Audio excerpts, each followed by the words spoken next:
Assalamu alaikum dear students.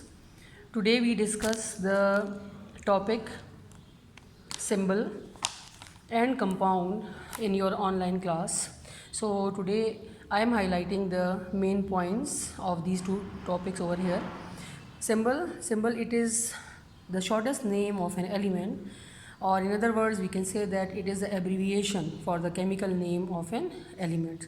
So the symbol of an element, it can represent one atom of that element. For example, here I have mentioned the example which we discussed earlier, that the symbol of hydrogen is H, symbol of oxygen is O, the symbol of sodium is Na.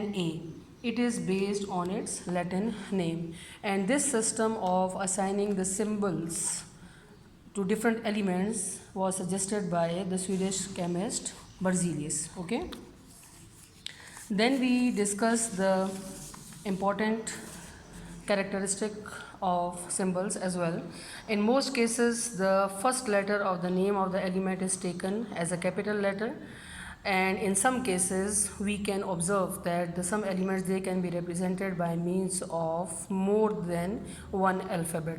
So first alphabet will be written in capital letter, while the second letter, it is written with the small letter. So what is the reason behind it? Because mostly the elements, they can be started with the same alphabet. So for their differentiation, we can use the other alphabets in small letters with them. For example, if you can see that the symbol of boron is representing by capital B, and similarly the symbol of barium, it is Ba. So barium, it is also started with the letter capital B. So for differentiation from boron, it is assigned with one more small letter, that is A. So the symbol of barium is Ba. Similarly for beryllium, it is also started with the letter B. So for differentiation, it has been assigned the symbol Be, in which the B is written with the capital letter, while the small e is representing with it for the differentiation from barium and boron. Is that clear? Similarly, another example is of carbon, calcium and copper. All these three elements are started with the letter C.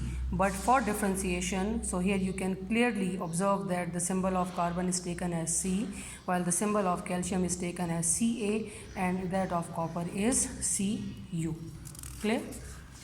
Then we also discussed that there are certain elements and their uses in our daily routine. So mercury, you can see that it is an element, it is used in the thermometer. You people are familiar with the thermometer. Copper, it is considered as a best conductor of the electricity, so it is used for making the electric wires. Aluminium, it is used in the aeroplanes as well as in making the utensils, as it is a corrosion resistant element. Iron, it is used in the different machines. Sodium, it is used in the manufacturing of dyes and drugs. As well as carbon, in the form of coal, it is used for burning purposes, and in the form of diamond, it is used as a gemstone. In the form of diamond, it is also used for drilling of the rocks. So these are some of the uses of few elements. Then we also discuss the topic compound. So what is a compound? Compound, it is a pure substance which is made up of two or more elements which are chemically combined in a fixed ratio by their mass. So for compound formation, we must need two or more elements which must undergo a chemical change, and these atoms combine in a fixed ratio. Is that clear? Okay. Then the components of compound, when they undergo a chemical change, they lose their individual properties. We discussed with the help of examples that if we look at the compound water, it is a compound which is made up of two different elements. One is hydrogen, another one is oxygen. Hydrogen is a gas, oxygen is a gas, but when they combine in the ratio of 2:1, they make a compound which we call as hydrogen oxide or water. So each and every compound having its own characteristic after its formation.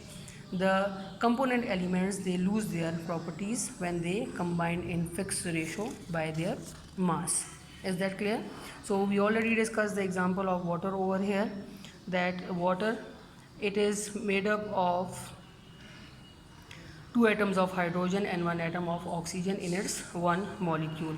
If we change the ratio, so the compound will be changed also. For example, if we look at the example of hydrogen peroxide, here you can see that the two atoms of hydrogen combined with two atoms of oxygen, they make hydrogen peroxide, not water. Is that clear? So for compound, must keep in mind that the fixed ratio, it is compulsory. Is that clear?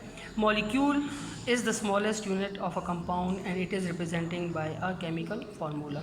So you can easily observe that whenever we look at the formula of any compound, we can say that it representing the one molecule of that compound. Is that clear? Another example is of carbon dioxide.